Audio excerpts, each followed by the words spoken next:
Pero maten a todo hombre y mujer, a cada niño pequeño y a cada bebé lactante, a bueyes y ovejas, a camellos y asnos. ¿Es esta la misericordia de Jesús? ¿Es así como ustedes están retratando a Jesús como una persona que, o un Dios, o un profeta, o un mensajero que daría la orden a un ejército para ir y asesinar a infantes y a niños que aún maman? Entonces, ustedes afirman que Jesús es Dios, ¿verdad? ¿Realmente creen eso? De acuerdo. Entonces, Jesús fue quien reveló la Torá y el Antiguo Testamento a Moisés. Y esa revelación, es decir, el Antiguo Testamento, proviene directamente de Jesús. ¿No es así? ¿Es correcto? Jesús posee una naturaleza humana. Así que si te refieres a Jesús como hombre, entonces Él nació. Pero si hablamos de su naturaleza divina, entonces sería el Dios trino del Antiguo y del Nuevo Testamento. Es Jesús porque hay una Trinidad. Así que Jesús reveló el Antiguo Testamento, ¿no? Sí, de acuerdo, de acuerdo. Hijo. Así que permítanme citar del Antiguo Testamento, ¿no? Primera de Samuel 15:3, de la Biblia Nueva, versión Reina Valera. Our drought y Anemalek destruye por completo todo cuanto poseen, sin dejar nada, y no les tengas piedad alguna. ¿Entendido? Pero maten a todo hombre y mujer, a cada niño pequeño y a cada bebé lactante, a bueyes y ovejas, a camellos y asnos. ¿Es esta la misericordia de Jesús? ¿Es así como ustedes están retratando a Jesús como una persona que, o un Dios, o un profeta, o un mensajero que daría la orden a un ejército para ir y asesinar a infantes y a niños que aún maman? Es interesante que vuelvas a condenar el Antiguo Testamento cuando Alá les dice a judíos y cristianos que no tenemos fundamento, a menos que nos mantengamos firmes en la Torá, el Evangelio y toda la revelación que nos ha llegado. Y así yo escucharía todo eso, y si condenas eso, entonces lo considero como si hubieras condenado a tu propio Dios y a tu propio profeta. Si quieres una respuesta a eso, hay esta cuestión constante en el Antiguo Testamento. No estoy diciendo que esto sea correcto, pero ahí hay una cuestión. Cada grupo que supuestamente es aniquilado en el Antiguo Testamento, de alguna forma reaparece más tarde, un par de capítulos después. Así que la pregunta es ¿por qué? Pero tiene que haber algún tipo de hipérbole, porque si un grupo es completamente aniquilado, obviamente no pueden estar presentes más tarde. Entonces tenías a los madianitas supuestamente son aniquilados. Más tarde, en Jueces 6, los madianitas vienen y ellos conquistan Israel. Entonces, ¿qué está pasando ahí? Otro problema es cuando tienes estos mandatos en la Torá sobre ir a la tierra de Canaán y aniquilar a la población, y así sucesivamente. Esos mandatos de aniquilar a la población se usan indistintamente con expulsarlos lentamente, poco a poco, y así. Entonces, el punto es que esto es un poco como, ¿qué está pasando aquí? ¿Están los autores locos o algo así? E incluso cuando llegas a 1 Samuel 15:3, ve y aniquila a esta gente. David tiene que ir a lidiar con los amalecitas más tarde en el mismo libro, después de supuestamente haberlos exterminado a todos. Así que fíjate, según 1 Samuel 15, Saúl sale y los aniquila a todos. Él obedece el mandato, va y aniquila a todos los amalecitas hasta que solo queda uno, Agag, y es el último, y lo mantiene con vida. Y entonces Samuel llega y le dice, oye, ¿qué estás haciendo? No puedes dejar a este hombre con vida. Y entonces lo mata. Pero mientras lo está ejecutando, le dice, así como tú dejaste a muchas madres sin hijos, así también tu propia madre quedará sin hijo. Lo cual resulta muy interesante porque se suponía que él era el último de los amalecitas. Incluso en el pasaje, su madre sigue viva de alguna manera. Pero de nuevo, los amalecitas aparecen más tarde en el mismo capítulo, así que aquí está el problema. Pues los mandatos de exterminar a la gente se utilizan de forma intercambiable con expulsarlos de la tierra. Luego, todos los grupos que supuestamente fueron aniquilados aparecen súbitamente más tarde. Y el tercer punto es que todo el mundo escribía de esta manera en aquella época. En otras palabras, se describen las victorias militares como exterminios totales de la población y cosas por el estilo. De hecho, eso mismo ocurre incluso con el pueblo judío. Se dice que existen afirmaciones de que exterminamos por completo a la población entera de Israel. Bueno, eso simplemente no sucedió. Pues, estás defendiendo ese verso tan brutal. Permíteme preguntarte esto.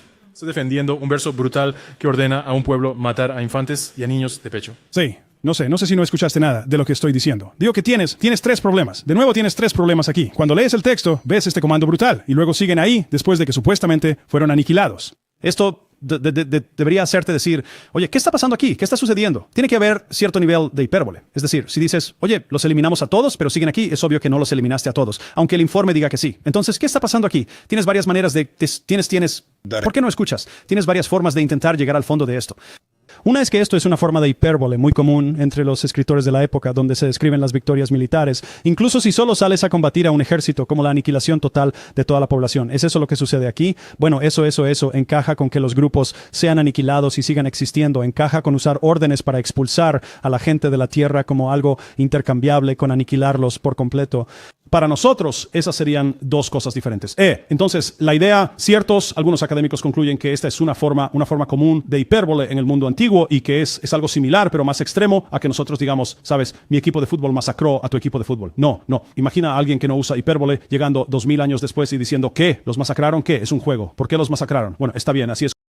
Wood, si reemplazamos la palabra Jesús por la palabra Dios, ya que muchos cristianos creen que Jesús y Dios son uno y el mismo, entonces afirmar que Dios murió y resucitó de entre los muertos no parece encajar con la definición de Dios, quien no tiene principio ni fin. Dios no nace y no muere. Por favor, explique. Tienes toda la razón en que sí, si estamos diciendo que Jesús es Dios y luego decimos que Jesús murió, entonces una pregunta natural que surgiría es, ¿cómo puede morir Dios? Dios no es el tipo de ser que pueda morir, pero estás ignorando algo fundamental, que es la encarnación. Lo creas o no, así es como lo reconciliaríamos. Y para darte una idea de lo que esto significaría, permíteme recurrir al Corán aquí por un momento. Este es un Corán. Y de acuerdo con el Islam, al menos si eres un musulmán ortodoxo, el Corán es la palabra eterna de Alá. No posee un principio, no tiene un final, no puede ser creado, ni tampoco puede ser destruido. Y sin embargo, cuando abro este Corán, veo que tiene una fecha de publicación, 1994. Está hecho de papel, de pegamento y de tinta. Con el tiempo se desintegrará. Este Corán con el tiempo se desintegrará. Así que piensen en lo siguiente. ¿Cómo es posible que la palabra de Alá, que es eterna, increada e incorruptible, pueda tener un principio y con el paso del tiempo desintegrarse? Y la respuesta, de acuerdo con la teología islámica, es que el Corán posee dos naturalezas. Es la palabra eterna de Alá, pero entra en nuestro mundo en una forma física hecha de papel, pegamento y tinta. Y así este Corán tiene dos naturalezas. Y ya que ha entrado en nuestro mundo y ha tomado una forma física, puede ser corrompido, puede ser destruido, aunque no tendría sentido hablar así del Corán eterno. Así que si esa es la teología islámica, no sé cómo podemos ver Juan 1:1. En el principio era el Verbo, y el Verbo estaba con Dios, y el Verbo era Dios, y el Verbo se hizo carne y habitó entre nosotros. Y puesto que el Verbo, que era Dios, entró en la creación y asumió una naturaleza humana, entonces pudo morir. Si dices que eso es falso, ilógico o incoherente, no sé cómo lo harías sin rechazar también la teología islámica. La pregunta es para el señor Wood. Al mismísimo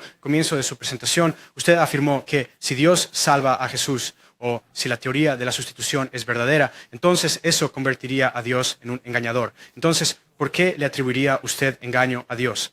Si ese fuera el caso, entonces podrías atribuirle el engaño a Dios y a Adán comiendo del Adán comiendo del árbol. ¿Me entiendes? ¿Cómo fue que Dios engañó a Adán al permitir que Satanás lo engañara? ¿Y qué hay de la Biblia y de la Torá? En la Biblia, al menos el anticristo, Dios va a permitir que el anticristo engañe y seduzca a toda esta gente que se parezca a Jesús o que tenga algunas de sus características. La paz sea con él. Entonces, ¿Dios es un engañador también en esa situación? ¿Qué hay de tan particular en que Dios salvara a Jesús para que eso lo convierta en un engañador, algo que no podrías aplicar a cualquier otra circunstancia? Porque si absolutamente todo ocurre con el permiso de Dios, entonces ya sabes. Bueno, la idea de la teoría de la sustitución que presenta a Dios como un engañador no se refiere a que Dios haya salvado a Jesús, ¿verdad? Yo creo que Dios salvó a Jesús, así que no se trata de eso. Son los cristianos. ¿Cuántos de ustedes creen que Jesús murió en la cruz? Mucha gente en esta habitación cree que Jesús murió en la cruz. Según la teoría de la sustitución, no necesariamente según la opinión de Shabir o de otras interpretaciones de la Sura 4, versículo 157, según la teoría de la sustitución donde Alá tomó a otra persona como Judas, esa es una creencia musulmana muy común, que Dios tomó a alguien como Judas, disfrazó a Judas, lo hizo parecerse a Jesús y luego Judas es crucificado, pero Dios milagrosamente hace que todos piensen que es Jesús. Si eso es cierto, si la sustitución, o sea, la teoría de la sustitución es cierta, entonces no es Satanás el que viene y engaña a la gente, es Dios el que engaña a la gente, ¿verdad? No es que Dios permita que algún engañador engañe a la gente, sino que es Dios quien activamente hace algo milagroso para engañar y confundir a la gente sobre la muerte de Jesús por crucifixión. Y así, desde esa perspectiva, si hoy nos preguntamos por qué creemos que Jesús murió en la cruz, es porque Alá disfrazó a alguien y lo hizo parecerse a él. Entonces este es un evento público, ¿verdad? Alguna otra persona, alguien parecido a Judas, está siendo crucificada. Todo el mundo lo ve. Y la gente llega a la conclusión de que Jesús ha muerto. ¿Por qué llegan a la conclusión de que Jesús ha muerto? Porque está justo ahí. Si no puedes confiar en tus sentidos, en lo que tienes delante, entonces ¿en qué puedes confiar? Y esa visión significaría que Dios básicamente engañó a los testigos para que creyeran en la muerte de Jesús. E indirectamente, todos nosotros y miles de millones de personas ahora creen en la muerte de Jesús porque Alá los engañó. Muy diferente de, ya sabes, Satanás o algo así. ¿Por qué debería alguien tomar las afirmaciones bíblicas como la palabra infalible de Dios cuando existe una clara evolución de las narrativas en la ideología y la teología? Bueno, pues en lo que respecta a la carga de la prueba, el tema central es si Jesús realmente resucitó de entre los muertos desde la perspectiva cristiana y la musulmana. Así que ambas perspectivas se ponen sobre la mesa para determinar cuál de ellas es la más razonable. En cuanto a Shabir, argumentando a favor de una evolución en los evangelios, eso es completamente irrelevante para mi caso. Cuando los académicos que cité dicen que es indiscutible que Jesús murió por crucifixión, esos académicos que cité eran ateos y agnósticos y Reza Aslan, un musulmán, ¿verdad? Ellos no están diciendo, descubramos si este es un texto infalible y luego creeremos en él. Los historiadores no hacen eso, ¿verdad? Entonces, si preguntamos, ¿murió Jesús en la cruz? Eso es un evento histórico. Si tenemos, siguiendo tu razonamiento, no podemos saber nada de la historia a menos que provenga de un libro inspirado que pueda ser establecido plenamente como la palabra de Dios. Nadie hace historia así. Así que el hecho de que esa sea la carga de la prueba, primero demuestra que cada texto que citarías es la palabra infalible de Dios. Bueno, no necesitas hacer eso para establecer que Jesús murió por crucifixión. Y tampoco necesitas hacerlo para saber que los discípulos estuvieron dispuestos a morir por sus creencias. Y no necesitas hacer eso para saber que los discípulos afirmaban que Jesús murió por crucifixión. Shabir afirma una evolución, pero adivina ¿qué dice Jesús en Marcos? Marcos 9:31. El Hijo del Hombre será entregado en manos de hombres y lo matarán, y cuando haya sido muerto, resucitará 3 días después. Eso es al principio, eso es fundamental. Y esa ni siquiera es la fuente más antigua. La fuente más antigua es Pablo, donde, contrario a la teoría de la evolución, se dan las mayores apariciones a la mayoría de personas, y esa es la más antigua. Y así me acerco a esto, obviamente como cristiano. Yo sí creo en la inspiración del texto, pero al establecer ciertos detalles históricos como los de Lutero, yo lo abordaría exactamente como cualquier otra cosa, y así es como lo hice antes de ser cristiano, y por eso me hice cristiano. El propósito principal de Jesús, la paz sea con él, era venir y morir crucificado. ¿Por qué clamaría él a su Padre, Dios Todopoderoso, para salvarlo de su crucifixión? Y de hecho su oración fue escuchada y él fue salvado, Hebreos 5:7. Bueno, esto es otro ejemplo perfecto de la forma en que se realiza la selección de texto. Así que, si nos remitimos al libro de Hebreos, y es crucial tener en cuenta que la afirmación es que en Hebreos, en el capítulo 5, versículo 7, leemos que Jesús le pidió a Dios que lo salvara de la muerte. Los musulmanes, por su parte, interpretan esto como que Él le rogó a Dios que lo librara de morir, lo cual sería, sin lugar a dudas, completamente inconsistente con el espíritu y el contenido de la carta a los Hebreos. Así que, Hebreos termina. Ahora el Dios de paz que resucitó de entre los muertos al gran pastor de las ovejas por la sangre del pacto eterno. Fíjense, que levantó a Jesús de entre los muertos. En el pensamiento judío, la muerte es en realidad un lugar al que vas. Así que si solo leyeran Hebreos 5:7 e ignoraran todo lo demás que hay en Hebreos. Por cierto, dice una y otra vez que Él murió. Y acabas de leer ese versículo, podrías decir, Él lo salvó de la muerte. Bueno, eso podría significar que lo salvó de morir o que lo sacó de la muerte. En otras palabras, Él murió y luego lo salvó de la muerte. Entonces, si puedes interpretarlo de cualquier manera, ¿qué haces en el caso de un versículo ambiguo? Bueno, vas a los versículos circundantes. Y a lo largo de todo el libro de Hebreos se afirma que Jesús murió y fue resucitado de entre los muertos. Y así yo simplemente diría que la oración, según el libro de Hebreos, según Hebreos, la oración sería para que Dios lo salvara de la muerte a través de su resurrección de entre los muertos, lo cual sería perfectamente consistente con lo que encontramos en los evangelios. ¿No significa eso que Dios también está limitado en que está atado al sacrificio para quitar los pecados de los hombres? En lo que respecta a, sabes, que Dios esté limitado en la forma en que tendría que hacer las cosas, la teología cristiana tiene algunas creencias sobre Dios, que Dios Él es perfecto y es también perfecto en sus atributos. Así que es perfecto en justicia, es perfecto en amor. Pero si crees en un Dios perfecto, con atributos perfectos, te encuentras con un problema. ¿Qué va a hacer Dios con los pecadores? Y eso sonaría algo así. Si alguna vez has pecado, alguna vez has hecho algo malo en tu vida. Claro, de acuerdo, si has pecado, entonces si Dios es perfecto en justicia, Él necesitaría castigar nuestros pecados.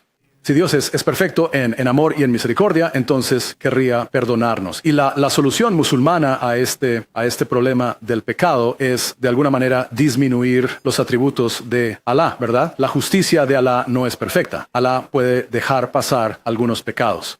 Él puede simplemente perdonarte ciertas cosas. Lo que significa que al final de los tiempos, según el Islam, hay algún pecado que ha quedado impune. Bueno, eso no sería justicia perfecta. Al mismo tiempo, según el Corán, Sura 3, versículo 32, Alá no siente amor por los incrédulos. Así que, Dios no es tan amoroso como nos gustaría que fuera. Según el Corán, tú amas a Alá primero, tú crees en Mahoma primero, y entonces Alá te amará. Y por lo tanto, estos atributos no son lo que yo describiría como perfectos, pero es necesario hacer algo para poder abordar la cuestión de cómo Dios va a tratar con los pecadores. La solución que propone el cristianismo es, en cierto modo, bastante diferente. Consiste en que Dios mantiene su justicia absolutamente perfecta. Al final de los tiempos, cada pecado ha sido debidamente castigado. O bien tú mismo pagas por ello, o Jesús lo pagó por ti en la cruz. Y sin embargo, Dios pagó el precio por nosotros. Así que eso fue lo más amoroso que pudo ser. Sí, lo más amoroso que pudo ser. ¿Cómo entendemos la afirmación de que Jesús, la paz sea con él, fue crucificado en una cruz, un árbol o un poste a la luz de Deuteronomio 21, 22 y 23 y Gálatas 3, 13, que establece que quien es colgado de un árbol, un poste o una cruz es maldito? Gracias. Bueno, yo diría que estás así de cerca de comprender lo que es el Evangelio, ¿verdad? Porque sabemos que Jesús es justo, según tanto la Biblia como el Corán. Mahoma, en el Hadith, dijo que Satanás toca a todo el que viene a este mundo, pero no pudo tocar a Jesús ni a su madre. A todos los demás, a Mahoma, a todos, Satanás podía tocarlos, pero no a Jesús. Así que tienes razón. ¿Cómo reconciliamos nuestra creencia de que Jesús fue justo con la afirmación del Antiguo Testamento de que cualquiera que es colgado en un madero está maldito? Y parece que tendríamos que decir que Jesús fue maldecido a pesar de ser justo, y eso es exactamente lo que el Evangelio dice, ¿verdad? Aquel que no tenía pecado se hizo pecado por nosotros. Dejamos esas cosas fuera y uno se preguntaría, ¿fue Jesús maldecido? Bueno, Jesús era justo y sin embargo fue maldecido. Y fíjense que fue colgado en un árbol, según Shavir también. En el cristianismo está bajo una maldición, por una razón. Él se hace maldición por nosotros, para que podamos ser perdonados.